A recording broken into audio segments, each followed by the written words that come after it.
Hi hello नमस्कार।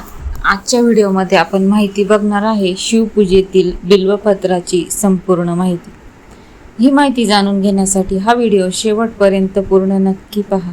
आणि हो मैत्रिणींनो, व्हिडिओला जास्तीत जास्त लाईक शेअर आणि कमेंट करा, कारण तुमचा एक लाईक आणि एक शेअर कमेंट आहे ना, हा व्हिडिओ पुढे जाण्यासाठी मदत करतो। तसंच तुमच्या कमेंट म्हणजे मला अजून व्हिडिओ बनवण्याला प्रेरणा देतो। आणि तुम्हाला हे व्हिडिओ कसे वाटता, आवडता की नाही हे पण मला कमेंटमध्ये नक्की कळवा। चला तर मग आता आपण बघूया। भगवान शंकराच्या पूजेमध्ये बिल्वपत्र म्हणजेच बेलपत्र याला अत्यंत महत्त्वाचे स्थान आहे। समुद्र मंथनातून निघालेले हलाहल विष भगवान शंकरांनी प्राशन केले। त्या विषामुळे त्यांच्या मस्तकावर निर्माण झालेली उष्णता शांत करण्यासाठी शिवलिंगावर जल, दूध आणि विशेषतः बिल्वपत्र अर्पण करण्याची परंपरा आहे। शिवपुराणानुसार पूजेसाठी इतर कोणतीही सामग्री उपलब्ध नसली तरी केवळ बिल्वपत्र अर्पण केल्यानेही शिवपूजा पूर्ण आणि फलदायी मानली जाते।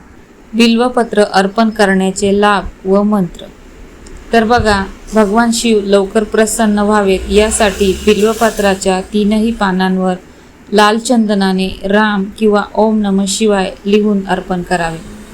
महाशिवरात्री, श्रावणातील सोमवार आणि प्रदोष व्रताच्या दिवशी 11, 21, 51 किंवा 108 बिल्वपत्र अर्पण करणे अत्यंत शुभ मानले जाते। ओम नमः शिवाय किंवा शिव शिव असा जप करत बिल्वपत्र अर्पण करावे। तसेच बिल्वपत्र अर्पण करताना लक्षात ठेवण्यासाठीच्या गोष्टी: बिल्वपत्र कापलेले, फाटलेले किंवा छिद्र असलेले नसावे। शक्यतो 3 पानांचे कोवळे व ताजे बिल्वपत्र अर्पण करावे।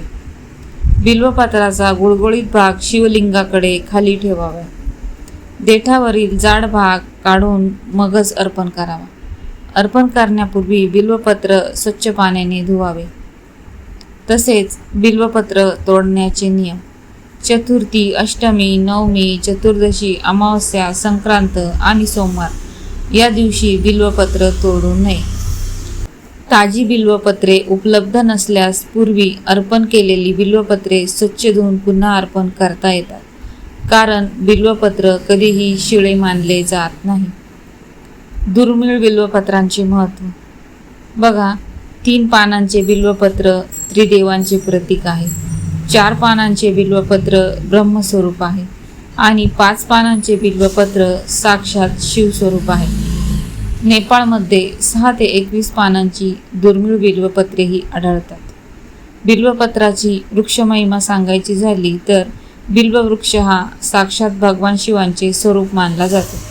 त्याचे दर्शन आणि स्पर्श केल्यानेही पुण्य प्राप्त होते। पुराणानुसार बिल्ववृक्षाची उत्पत्ती माता लक्ष्मी यांच्या तपश्चर्येतून झाली, म्हणून त्याच्या फळाला श्रीफळ असेही म्हटले जाते। भगवान शिव म्हणतात, बिल्वपत्राशिवाय मी कोणतीही पूजा स्वीकारत नाही। आजच भगवान महादेवांना बिल्वपत्र अर्पण करा आणि त्यांच्या कृपेचा लाभ घ्या। आजची माहिती तुम्हाला कशी वाटली हे कमेंट करून मला नक्की कळवा। व्हिडिओला जास्तीत जास्त लाईक आणि शेअर करा। मी सारिका या नोटवर तुमच्या सगळ्यांची रजा घेते।